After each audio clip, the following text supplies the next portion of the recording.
And we are back. Welcome back to the King's Report. Beautiful morning, folks. We are here joined with a very special guest, Miss Juanita Broaddrick, who needs no introduction. She is a former American nursing home administrator.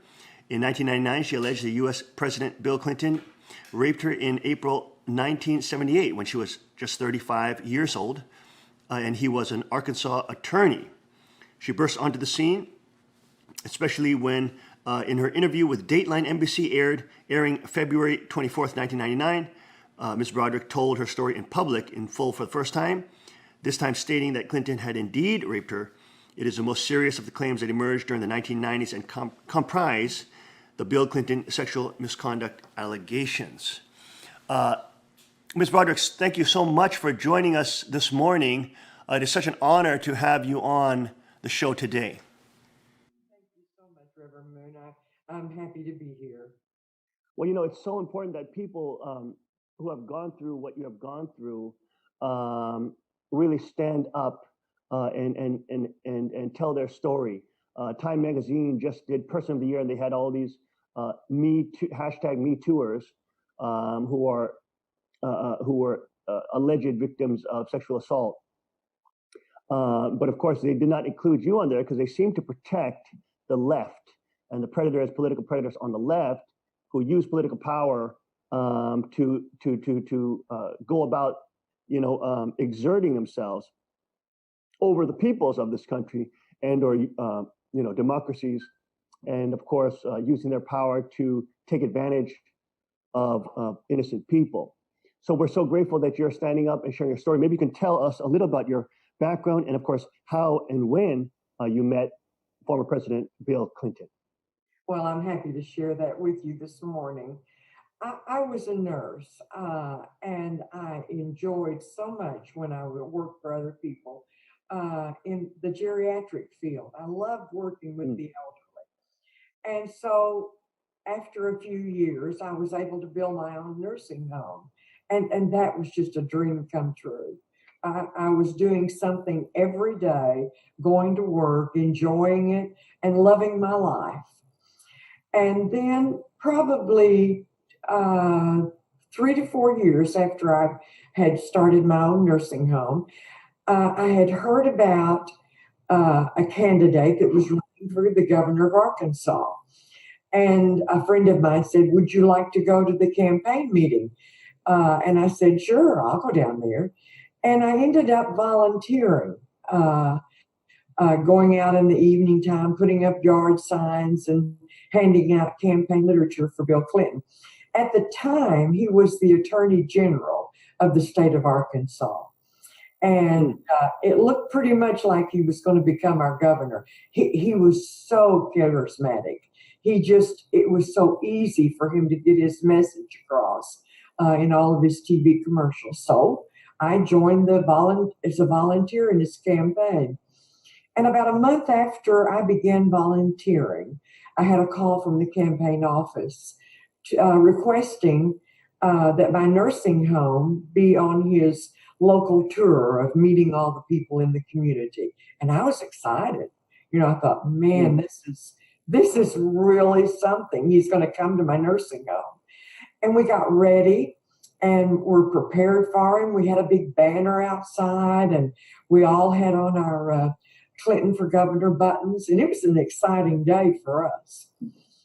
And so as soon as he came in with all of his entourage, the press that was there, the newspaper, asked to have a photo taken. And it's the one that you see all the time in the media. And they wanted a photo taken of he and I and 2 of my residents. And after the photo was taken, he came over to me, and he was so cordial. And I noticed right away that when he talks to you, he never loses eye contact. And his charisma just showed this tremendous interest in what you had to say. So I began to tell him about the dilemma that we were in as nursing homes. The reimbursement method was so low and did not even begin to rise to the level of the finances that we put in to take care of them. And he immediately said, that's very interesting. We need to talk about that. And he said, are you ever in Little Rock? And I explained to him, yes, I go there quite often for nursing home seminars. And in fact, I would be there in the next 2 to 3 weeks. So he immediately told me, he said, when you're there, call my campaign office, tell them who you are. And he said, we will get together and we will talk about this. And I thought that was just awesome. And I immediately started to make graphs and records showing what it was costing us every day to take care of one patient and what the state reimbursed us for that one patient. And there was such a huge difference. So I was excited. I truly was excited. I guess I'll go on now into when we did go to Little Rock. Yeah. Okay, it was about 2 to 3 weeks later, and my director of nursing, her name was Norma Rogers at the time. It's now Norma Kelsey. She went down for the meeting. We checked in the night before at the Camelot Hotel. And the next morning when we got up, I called his office and explained to him that we were there and we would love to come over and show him all of my information at noontime. And he wasn't there. So when I called the office, it was strange. The girl that answered the phone said, no, he's not here, Mrs. Hickey, but he said, if you ever call, would you please call this number, which I did. And I called the number and he answered. And I told him, I said, we would sure like to get together with you at noontime. And he said, well, I'm not going to be at the campaign office this morning, but I certainly can get together with you now. And this was about 8 o'clock in the morning. And he said, I'll meet you at the coffee shop there at the Camelot. He said, I'm doing a few things now, and it'll probably be about 30 minutes before I get there. So I'll call your room when it's time for you to come down. So I told my nurse, I said, you go on to the meeting, and when I finish in the coffee shop, I will be right to the meeting. So about 30 minutes later, my phone rang, and it was him. And he made a very strange statement to me. He said, you know, there's reporters down here, and it's so crowded. Can we just have coffee in your room? And that, you know, but Reverend Moon, he was the Attorney General of the state of Arkansas. I believed what he told me. I believed that the coffee shop was crowded. I believed he didn't want to be around reporters for any reason I don't know. So I said, well, that will be fine, and I'll order coffee to the room. So in about 30 minutes after the coffee had been delivered, I hear a knock at my door. And I go to the door, and it's Bill Clinton. And there he stands in the hallway with sunglasses on. And that should have been a tip-off to me right there. But I told him to come on in. And he came into the room. We went over to the table where I had the coffee, and I began to pour us coffee, of course, that we never drank. And he became interested in something below and was pointing. My room was by the river, and it had several buildings and everything down along the riverfront. And he began to point at this little building. He said, you know, when I'm governor, not if I'm governor, but when I'm governor, I would like to restore that little building. That was an 1800 jailhouse many years ago. And as I talked, he was sort of motioning to me to come to him to show it. And when I did, as he began to talk about things, he put his arm around my shoulders to point to the building. And that made me very uncomfortable. And from then on out, I really, it's just too hard to go into the actual rape that occurred. It's painful. No, completely understand. I don't do that anymore. Yeah. I will go on to the end before he left. I was absolutely in shock. I was devastated. I had Mm. sat up on the side of the bed to pull the covers around my body, and he straightens himself, puts on his suit coat, and he walks to the door and he turns to me and he has this bewildered look on his face and like he's puzzled why I'm crying. It's just very bewildering to even recall it now. And he calmly puts on his sunglasses and he tells me, "You better put some ice on that." And Oh my goodness! Wow. yeah, it was. I can't. I begin to tell you how it's affected my life. My goodness, it's such a unbelievable story of just tremendous, devastating wickedness, and of course, This is right. we've seen that reflected in how the Clintons respect people, and or we know Bill Clinton, of course, had all these different kinds of behaviors that were also reported so many times to different authorities, but never was fall through with. I know he settled on 17 cases or so. So a real predator, a tremendous predator that of course devastated so many lives. And we're so thankful that you have come forward with this kind of story and your experience, because it is absolutely essential that the people know who the Clintons really are, what kind of crime family and behaviors they've been committing, and the American people have been hidden from this because the media has been complicit in hiding these allegations and these things that are coming out about their behavior. We're so grateful when you stood with President Trump, especially at the on the campaign trail, and even at the debates. Can you tell us a little bit about that? Oh, I'd be happy to. That was an exciting time. Um, we had been requested, Kathleen Willie, Paula Jones, and I had been requested to come to Washington for the Breitbart interview, which we did at length. We did individual, and then we did a group interview with Aaron Klein of Breitbart. And Mm. that was the last time that I actually referred to the rape. And Reverend Moon, even almost 39 years later, I could not compose myself during that interview. It was as though I was reliving it all again. I cried. They had to stop the camera. It's just so hard. But anyway, after we're leaving Washington, I was on the runway and I hadn't turned my cell phone off yet. And I get this call, and it's from the Trump team. And they're asking me, would I come to the debate, which was the next night in St. Louis. Wow. I'm here in Washington. I'm on my way to Arkansas, and they want me in St. Louis the next night. And I'd really not had any contact with the Trump team, and this was very surprising to me. So I told them I had a layover in Dallas, and I'd really like to talk to the other ladies and see what they thought about this. So that's what I did when I got to Dallas. And we talked, and we thought,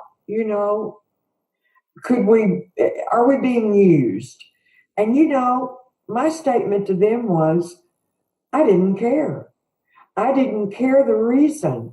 I appreciated the offer to be able to come to St. Louis at one of the most prestigious, large audience events and talk, because we had been told to go away for almost 40 years. Wow. It was our time. So to tell you the truth, I didn't care. I didn't care what the reason. I now know they were very good reasons, but at the moment I didn't care. Wow. And it's so brave that you did that, because you came forward, you were able to really expose the nature of Hillary Clinton really being an enabler, and her protecting the behavior of her so-called husband, and all his predation that he's doing on women, and exploiting people around him. And Hillary was covering up for that. In fact, she was not only covering up, she was using media and her different strings of power to silence your voice and other women's voices that were devastated by Bill Clinton, and the fact that you were able to do that, get out on the campaign trail, get out into the public, and of course face her. In that sense, it was almost like a face-off, where in the debates, Hillary Clinton had to keep her face, and Bill was there, right there. There's a picture of him kind of looking over to all of you. Oh, that's a wonderful picture. Because he knew what was going on. He knows that the spotlight is now coming onto him, and then the shadows are no longer able to hide anymore. He's not able to hide his shadows because the noontime sun is starting to shine on their misdeeds. Yeah, and Trump is the only one that had the gall to do that. Wow, that is so amazing. Well, I thank God every day because President Trump is doing what he's promising. Right, and that interview that we did prior to the debate. I must tell you, we had no idea that was going to happen. We were never told that was going to happen. We were told that we were going to Mr. Trump's hotel to meet him so he could speak with us briefly before the debate.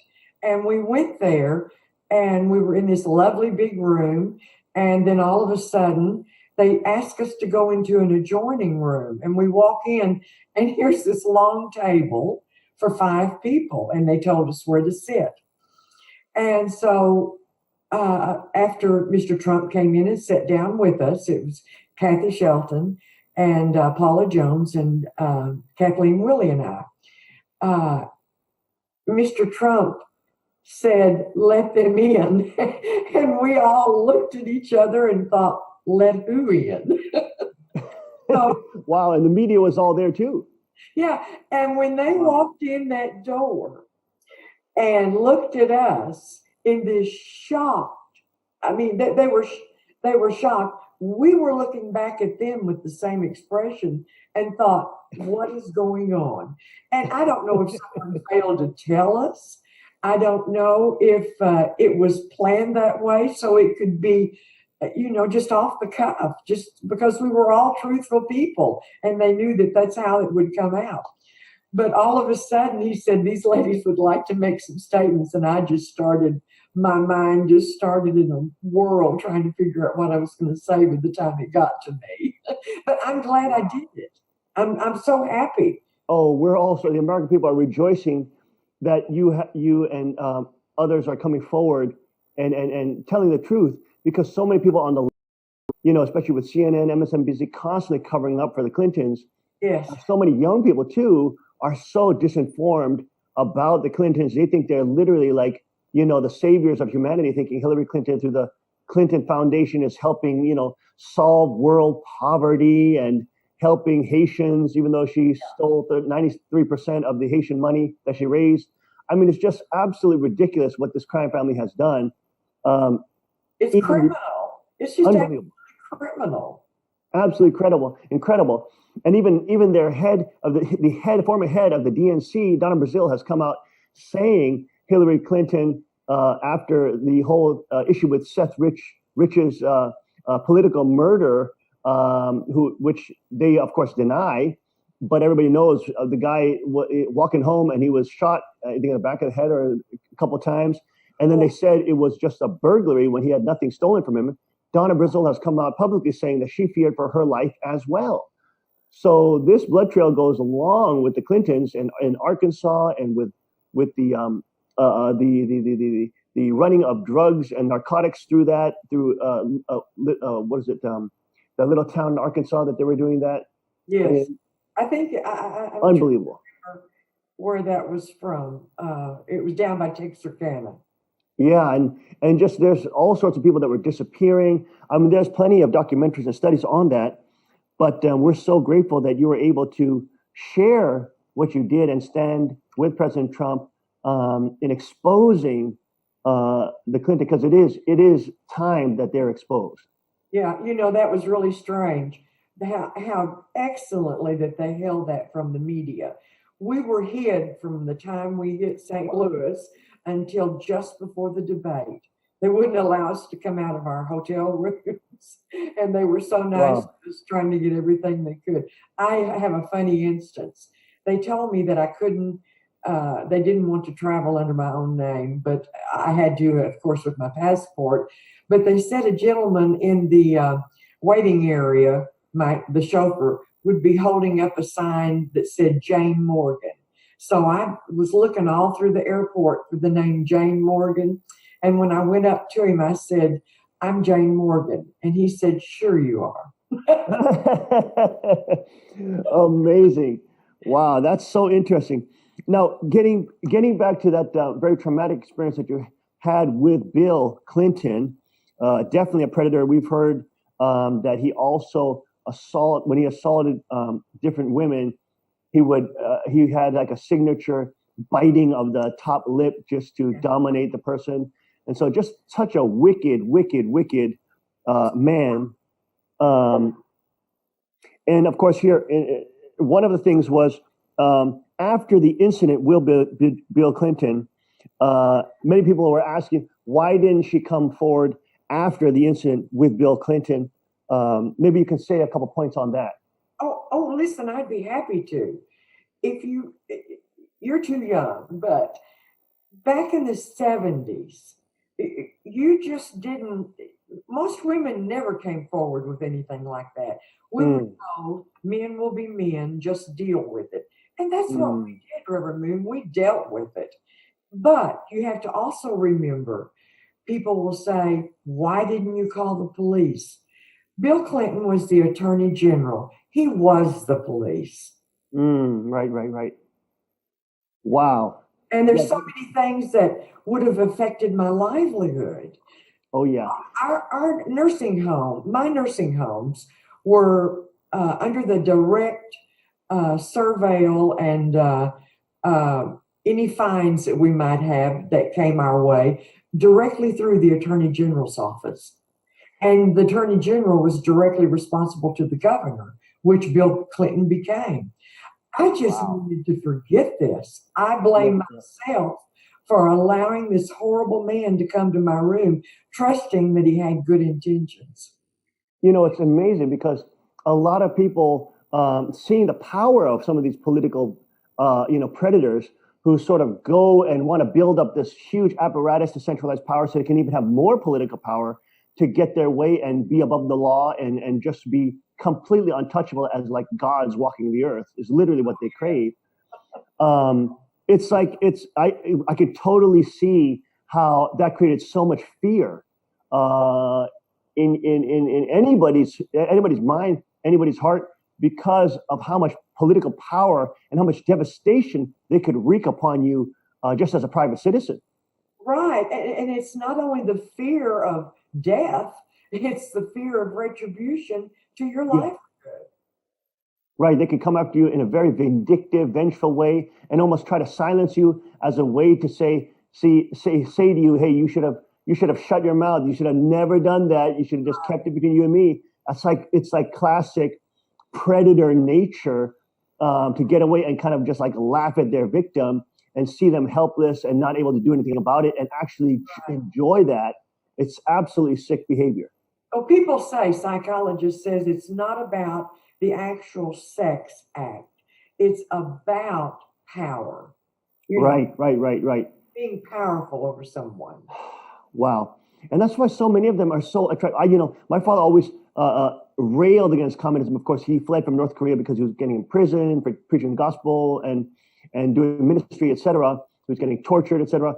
And he always railed against communism, socialism, any form of oligarchy, etc., that is centralizing power.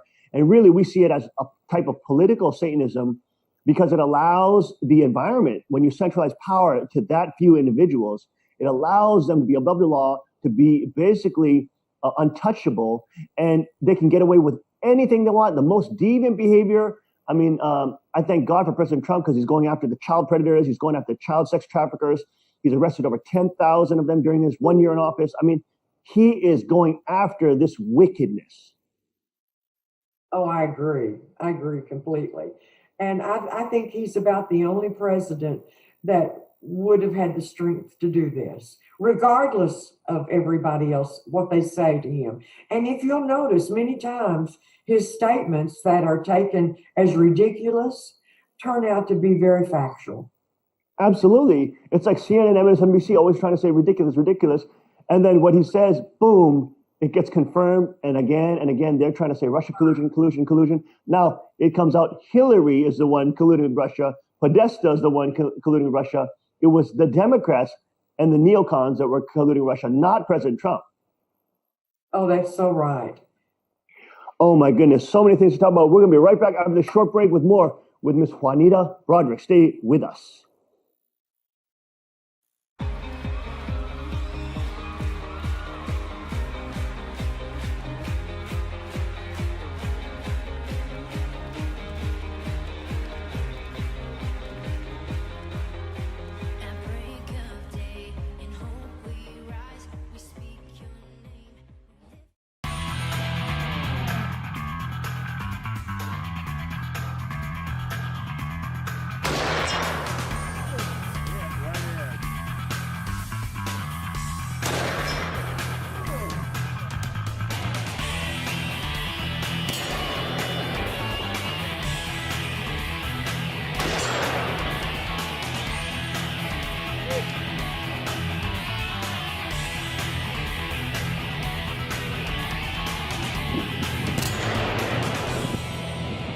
Hi there, folks, and look at what I've got here today. My God, take a look at this. This is a BFR in 454 Casull with an octagonal barrel, magna porting, micarta grips. And look at that, it even has my initials on it, JM. Look at that thing of beauty, my God. Pop open the cartridge insertion door, and look at that cylinder spin. The finest revolvers in the world.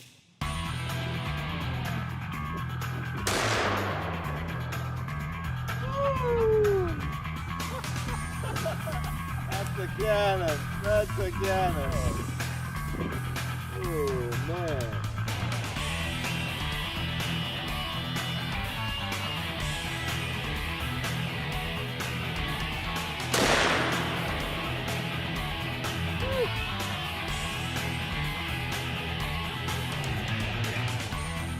Pretty accurate, though.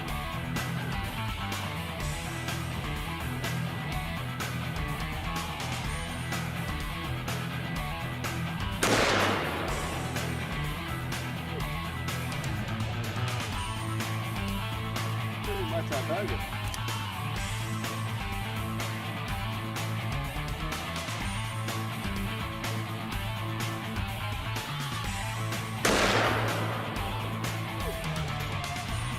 Oh boy! Massive repo.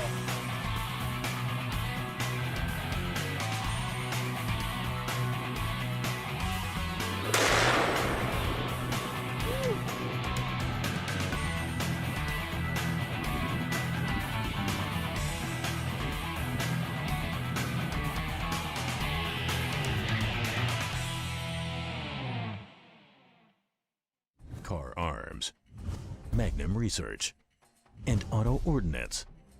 The Car Firearms Group. With a diverse product line that blends American craftsmanship with cutting-edge technology.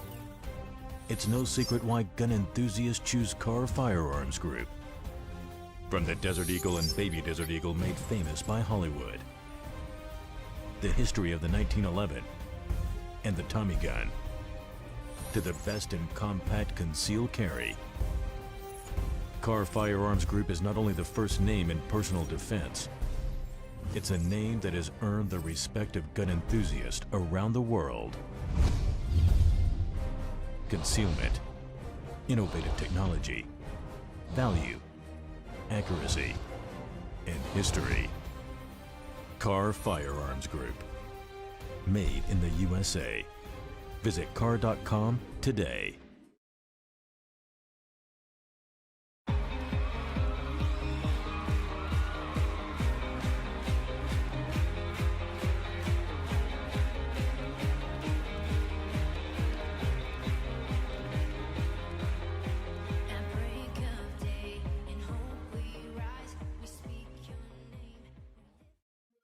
And we are back. Welcome back to the King's Report, reporting to all the kings and queens of the kingdom of God. We are again joined with Miss Juanita Broaddrick, breaking down her incredible life story and the series of events that led her to come out and expose the reality of the predatory nature of former President Bill Clinton. Juanita, thank you so much for joining us again. Let's get back to the breakdown. After the incident with Clinton, were there any witnesses or anyone you told about the assault? Oh, yes, I told 6 different people. And of course, this is the crux of the matter that Clinton cannot get past. I had people I told, and there was the lady that found me. I had told Norma to go on down to the meeting. When I didn't show up, she comes back to the room and finds me in this condition. Wow. I'm still, and as I told her what had happened to me, I mean, this woman almost cried too. It was unreal. It was surreal. You know, she immediately, being a nurse, went to get ice for my mouth. My lip was swollen already, at least twice to 3 times the size that it should be. My mouth was bleeding where he had bitten me almost through my lip. It didn't come through to the outside skin. But my goodness, he just looks at me and says, "What do you want to do?" And I said, "I want to go home," which is what we did. But after we got home, in the next very few days, less than a week, I told 5 other people. One was David Broaddrick, and one was Norma's sister, Jean. We worked with her every day. She was another nurse at my nursing home. And the other lady was a very dear friend who lived close to me. I was the godmother to her children.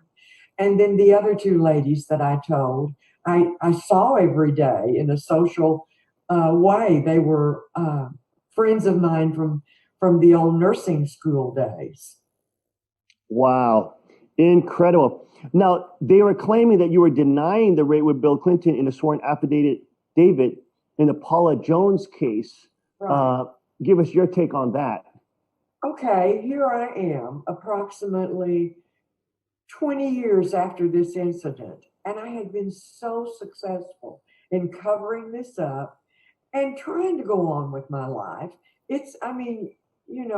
I had a very wounded spirit at times. This would come back into my life, but I was successful. I was running my first nursing home. I had started my second nursing home, and I was enjoying life. I was very financially secure because I worked hard. And here along comes this Paula Jones lawsuit, and I go into my attorney and I say, "I want nothing to do with this. I am not going to be dragged into a lawsuit for somebody else's financial gain. I won't have it, and I will deny it." So that's what I did in the deposition. Interesting. Now, what made you decide to come forward with Lisa Myers in the NBC Dayline interview? That was 1999. Is that correct? Yeah, it was 1999. Right. Well, prior to that time, in early 1998, my attorney heard from Ken Starr's people, the independent counsel, and they knew that I had denied the rape, but they heard all these rumors about this was true. So, their investigation was about perjury and about obstruction of justice. So they say, aha, she's been told to keep quiet. So they schedule a meeting at my attorney's office. And so my son, who is an attorney, came to me, and he had known this for many, many years. And he said, "Mom, you can't lie to the federal government. It was different in the Paula Jones case." And he said, "You need to tell the truth." And, if he had not come to me, I probably would have gone right along the same thing I had done to make my life easier. And this was a big step. And we did tell Ken Starr's people what went on. But his big question to me was I bribed? Was I threatened not to tell the truth in the beginning? And of course, my answer was no. That was strictly my own doing. I did not want to get involved and be trashed anymore like the other Clinton victims were. So I came forward. And when people say, well, he didn't found her information credible, that is a total lie.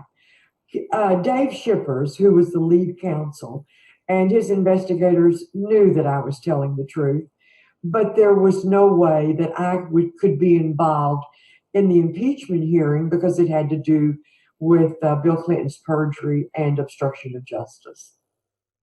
Wow, unbelievable. And of course, that Dateline NBC interview was seen by the whole nation, the whole world really got ear of sort of the light starting to be shined on the Clintons.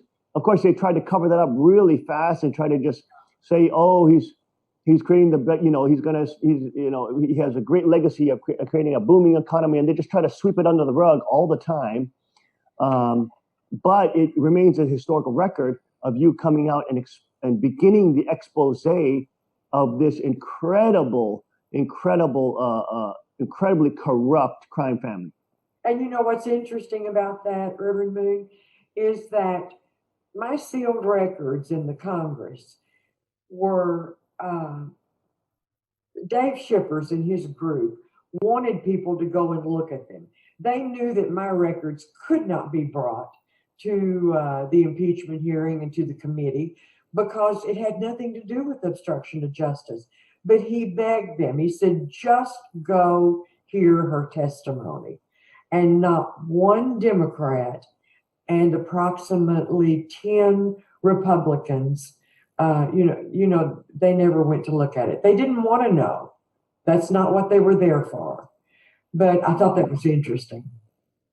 Yeah, it's really interesting because when you just look at the Democrats as a whole, I mean, they're just so openly socialists and communists. All the principles they're standing for are literally have a track record of the most brutal types of regimes when a nation follows that policy.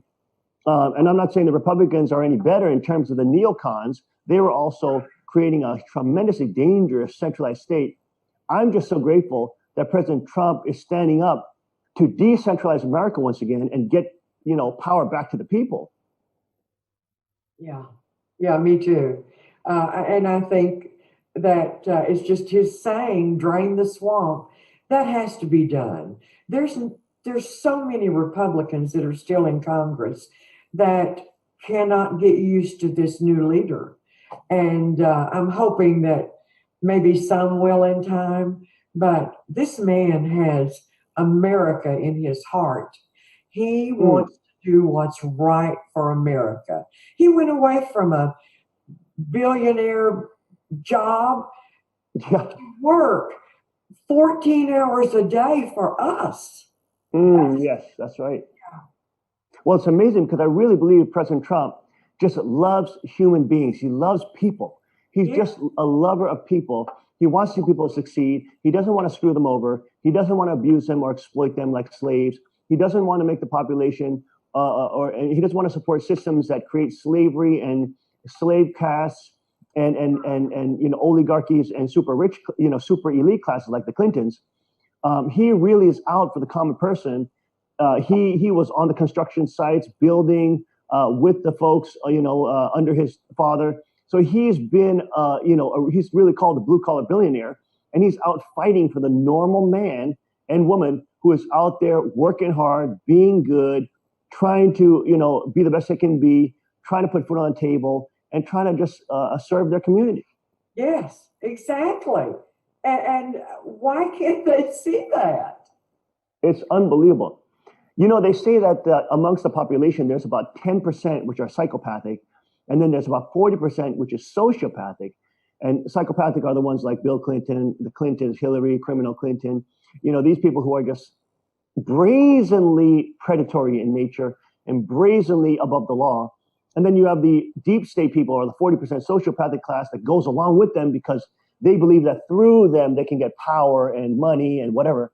But then you have the normal people, which are about 50% of population, and they're just treated like slaves. They're just treated like, I mean, even with this whole new thing on the TSA, I mean, under the Clintons, they were boosting up the TSA, and every time you go on the plane ride, you're basically sexually harassed, you're molested. I mean, the TSA releases their own video of how they're going to pat you down, and they touch your sexual organs, they touch everything.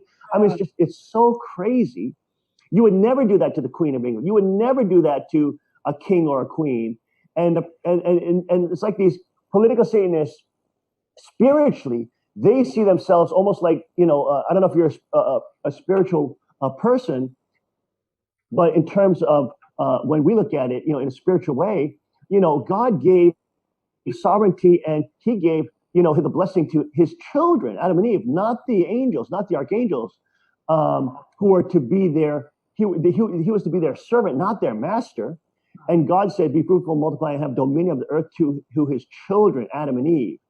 And so when they treat citizens who are the children of God as servants and slaves instead of kings and queens who inherit God's earth, it just creates really a tremendously a hell on earth where people can be exploited by the predator class. People can be just oppressed by the predator class, and they can't do anything about it. They can't come forward and expose them.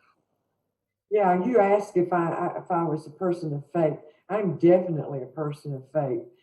Praise God. I don't know what I would have done all these years without it. I have leaned on it all of my life to try to get through this. Wow. That is so important, because through all this kind of suffering and the ordeals that you had to go through, it is really only the power of love that comes from God and Jesus Christ that gives us power to persevere. And we say we will be more than conquerors.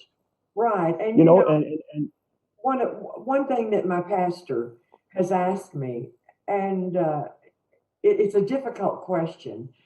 He says, can you forgive Bill Clinton? And it's one that I have to answer myself. I know that it's something that should be done, but I'm not to that point.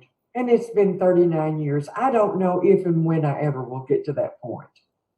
Right. And I think in the end, also, what you're doing has a larger, issue, because the Bible says the righteous must stand up against unrighteousness and judge righteously against wickedness. So it's very important that the body of Christ, even though we have a heart of love and forgiveness, that we stand up against unrighteousness, especially when he was using political power to wickedly exploit normal civilians.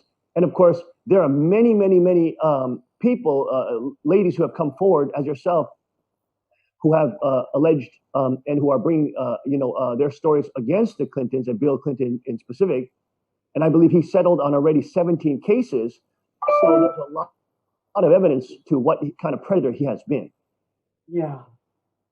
Oh, there's so many other women that have talked with Kathleen Willie and I. We probably have between us at least 12 women that would never come forward. Yeah. Wow.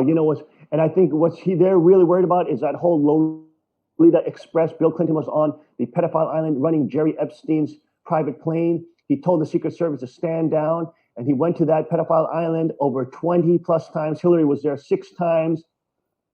So they have been to an island of a convicted pedophile where they have sex orgies and allegedly they have basically sexual orgies with young children there. Yes. I've never doubted any of that for a minute. So I think, this is not surprising, because the elites, even in London and the UK, are getting completely exposed. The former Prime Minister, Sir Edward Heath, has been exposed by London police as being a necrophile, that is, someone who has sex with a dead person, a dead child. And this kind of very satanic behavior, the Bible says we fight not against flesh and blood, but principalities and powers and rules of the darkness of this world and spiritual wickedness in high places. And you can see that in the high places, of the ruling elite class. They're into Satanism. They're into the occult. They're into doing these crazy satanic things. And I was interviewing just a month ago or so, Mr. Zachary King, who was a former Satanist high priest for 26 years, gave his life to Jesus in early 2000s. But he came out exposing Planned Parenthood and how they use Planned Parenthood, the Wiccans, Luciferians, and Satanists gather at Planned Parenthood as like almost like a church to access the human fetuses, because they say that Satan likes the human sacrifices the most. Right, I've heard that. So it's incredible. Now getting back to your social media now. You're on Twitter. You have an incredibly large following, 67,000 people. How did this all come about with your explosion on social media? That's a funny story. I did not know anything. I was on Facebook, but I knew nothing about Twitter. And along in December or January, I see on TV that Hillary Clinton has made this statement about all victims of sexual abuse should come forward and should be believed. Oh, yes. Went ballistic, but I didn't know what to do. And I knew that people had talked a lot about Twitter.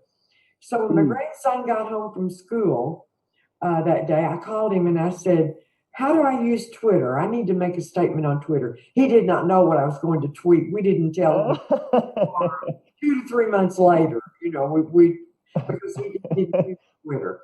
Wow. But I just kept trying to figure it out and got it all down to the right thing without getting into the red. Do you use Twitter, Reverend? I used to, but now I don't.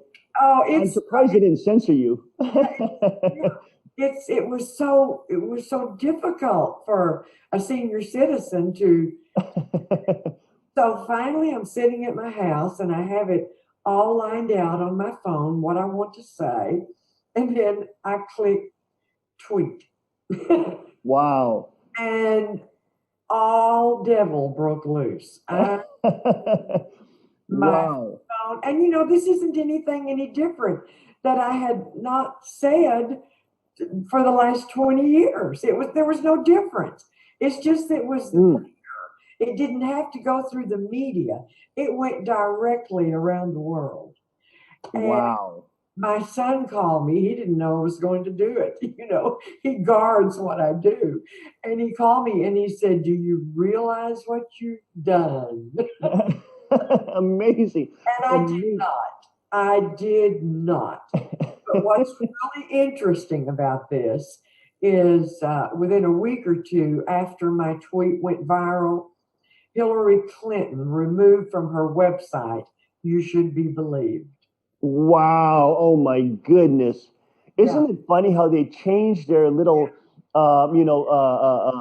moral posturing mottos when, actual people who suffered under their hands of exploitation come out and expose them?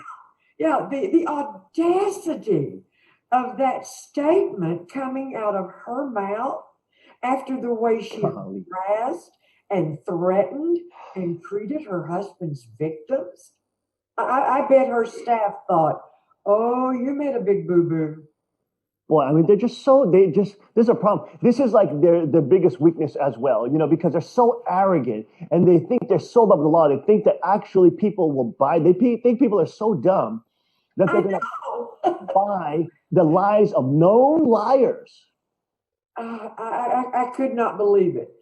And then when my Twitter career began, it was so exciting for me to get the feedback that I had never gotten before through social media, and immediate. It was immediate. Here was this 73-year-old woman. I'm 74 now, and I'll be 75 next week.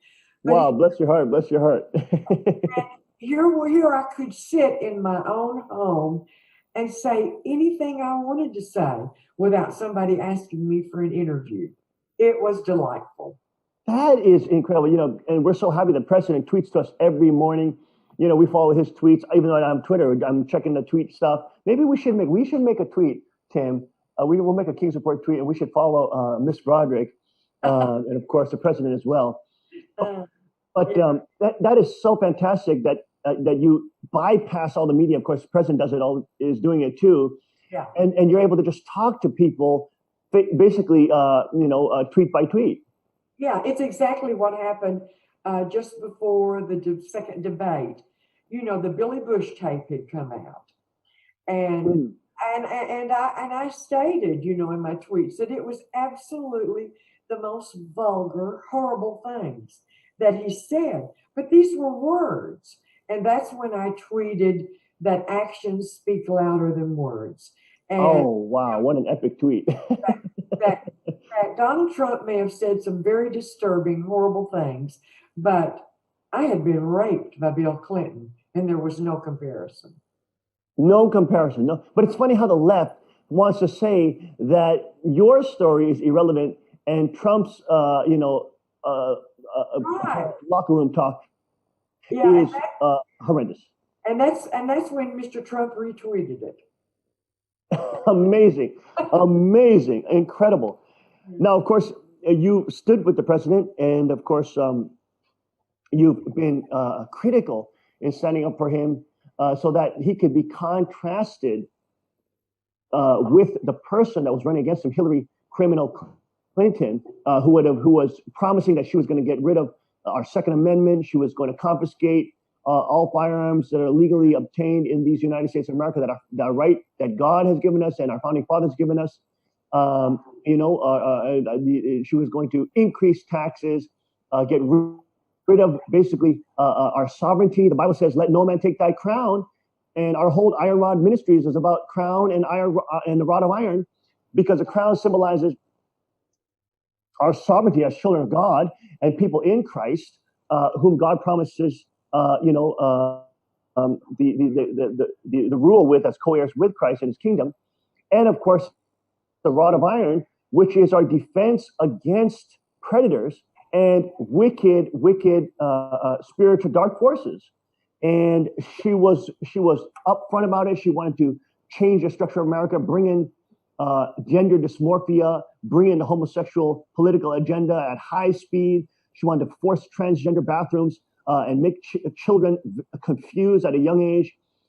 She wanted to increase the power of Common Core, which forces children into Islamicization and to learn about Islam, but yet think Christianity is some kind of mythical religion of fanatics, and Islam is the most loving thing, even though it's the most misogynist, female genital mutilating.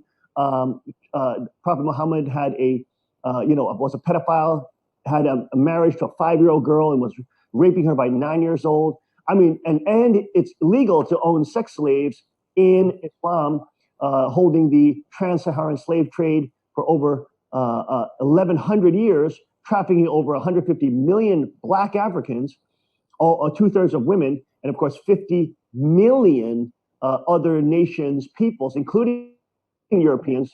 Blonde-haired, blue-eyed sex slaves were the most highly prized in the Islamic slave trade. So just these kind of things where young people never hear about these realities, yet Hillary Clinton was allied with the most radical jihadis. She was letting ISIS expand with Obama. She was bringing in gender dysphoria with transgender cult and this homosexual political agenda. She was silencing Christians. They were allowing Christians to be beheaded in Syria. I mean, they were going to disarm the public in America and do what they wanted, imploding this country and making us into a communist state. I mean, this is unbelievable. We're so thankful you supported Donald Trump and stood with him to fight against Hillary Clinton. Yeah, I think that second debate and everything that went on was just a turning point in the campaign and in the election. Oh my goodness, it was so epic. And the fact that you were all there sitting in the front row and they could see you. I mean, Hillary, were there times where she actually glanced over to you? No, where we were sitting there was a huge platform of cameras. And when we sat in our seats, we had to pivot to the right to look between a huge American flag, another bleachers. but we would just get glimpses of them as they walked from sides of stage to the side of the stage. It was, we could see them every now and then, but I don't think us being back there in the dark that Hillary could actually see us. But you better believe she knew we were there. That's amazing, because we saw Bill and Hillary that day looked really unsettled. Yeah, but I think Bill Clinton was the most unsettled. Oh, he was squirming around like the little octopus and little squid that he is. Yes. Unbelievable, unbelievable. Now, when President Trump won and became the number 45, the president of these United States, some say even greater than George Washington, because now he's standing against all the leaders of the world who are trying to push us into world government and world communist government. How did you feel when President Trump won the election? There's not hardly any words to describe. When I went to vote that day, I knew that the line that I was standing in was the majority were Trump people. Yes. But I still had my doubts, Reverend Moon. I've lived with these people and their lies and everything for so many years that I just didn't think it could possibly happen. Not possibly. And my son had asked me, he said, Mom, we're having an election party over at the house. He said, you want to come over? And I said, and I gave an excuse that was not true. I told him that I didn't feel well and I just was going to stay home and watch it. The truth was, this was so personal to me. Right. And I had to go through it alone. But when it started to turn and you could see these frowns on all these people's faces that were the liberal media and saying, my goodness, he's taking that state. I just got closer and closer to that television set. And when they finally announced, ladies and gentlemen, as far as a 73-year-old overweight woman can jump, I was so happy. It was one of the happiest days of my life. And when I woke up the next morning, it was like this huge weight of the world had just disappeared from my shoulder. Oh my gosh, like I'm reliving this with you. It's like an incredible night. It was for me. It was, I had the biggest smile on my face from then on. Well, it was like so amazing. Everybody was on high. We were like shouting because the New York Times, remember, was saying like 98% chance of Hillary Clinton winning. Donald Trump only has 2% chance. Can you believe it? CNN, MSNBC, there's no way. Donald Trump is a joke. He's a joke. Remember this? Yeah, and then wonderful. The numbers start changing and the frowns start coming on the CNN. I know, and I'm sure you've probably seen that video clip of all of these liberal media having to make the announcement, and some of them even crying. It's just the most delightful video. I watch it all. Oh my goodness, God is so good. And there's a saying also that I love to put on Twitter now and then. And, when people are so down on Mr. Trump and they say that his rating has gone down, I just love to put out this little quote that said, all of the ratings nowadays remind me of the night that Mr. Trump won. Amazing. It was what an epic a night, and we're so thankful what the president has been able to do, securing our borders. The Supreme Court has now ruled that the bans on the most radical, terrorist nations, the temporary ban is now in effect. The national reciprocity laws for concealed carry legal gun owners is now passed the House. He is delivering. He is like unbelievable. He's on fire. He's pulling all his NAFTA, pulling out of these incredibly oppressive trade deals. He's working to move forward with allowing the U.S. to tap our own energy resources so we don't have to buy oil from Saudi Arabia pedophile kings. I mean, what Trump is doing is completely epic. He's like George Washington manifest again. It's incredible. I love it. I love it. Unbelievable. Now, Juanita, we're so thankful that you can join us. Of course, we have to end our broadcast today, but we are so honored. Now you have a book that you have written. Can you tell our listeners where they can get the book and a little bit about the book as well? Sure, I have a poster on the back. This is my workroom that I'm in now, and we're finishing up the book now. It'll be at the publishers the 14th, and it'll be shipped out from Amazon from my website. My website is Juanita Broaddrick, my full name, .com, JuanitaBroaddrick.com. And I think it's a book that will interest people, not only talking about how I was intimidated and threatened, but my life as a struggling young female entrepreneur. Wow, a true American story, and a righteous woman who stood up against unrighteousness to stand up against one of the most powerful men in the world, one of the biggest crime families in the world. And is still fighting. This book needs to be the #1 on the New York Times bestseller list, and all the lists, combined. Every patriot out there needs to support Miss Broaddrick's book. Miss Broaddrick, we thank you so much for joining us. It's been such a pleasure to be able to talk scripture with you, and of course your story, and so many things that we covered. An hour just went by like that. Unbelievable. I know it. I can't believe it. I'm so appreciative that you asked me. But we are so grateful. We love to have you on, maybe breaking down other things as well. We're just so honored to be able to talk to you. You are a true heroine and a true patriot. Thank you for standing with President Trump and for conservatism in general, and of course, Judeo-Christian values. You are a real American icon and somebody who is changing the world by exposing the evils which you had to endure.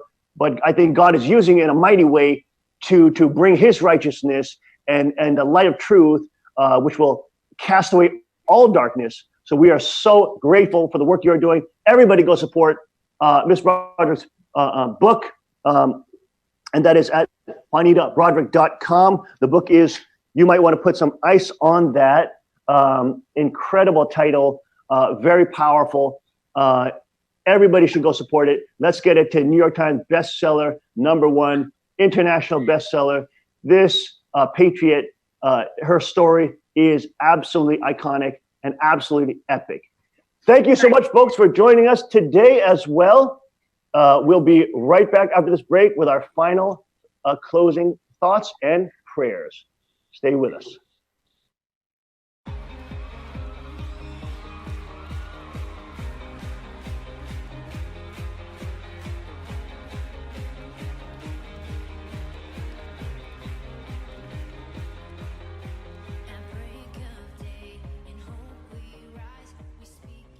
And we are back Friday, December 8th, 2017. Thank you for joining us, folks, this morning. It's been a beautiful morning. We thank Juanita Broaddrick for joining us on this aired broadcast. She was a wonderful spirit. She has a wonderful lady who is a real patriot. We hope that everybody can go support her and her book that's out, JuanitaBroaddrick.com. We thank her for joining us on air today with the interview we taped yesterday. We thank you all for joining us today on this Friday, December 8th, 2017. Stay strong, stay with Christ, standing strong in sovereignty with the crown and the rod of iron, standing with the King of Kings and his glorious kingdom. See you tomorrow, 5 a.m. with Tim, and we will see you then. God bless, Godspeed, and may his kingdom come.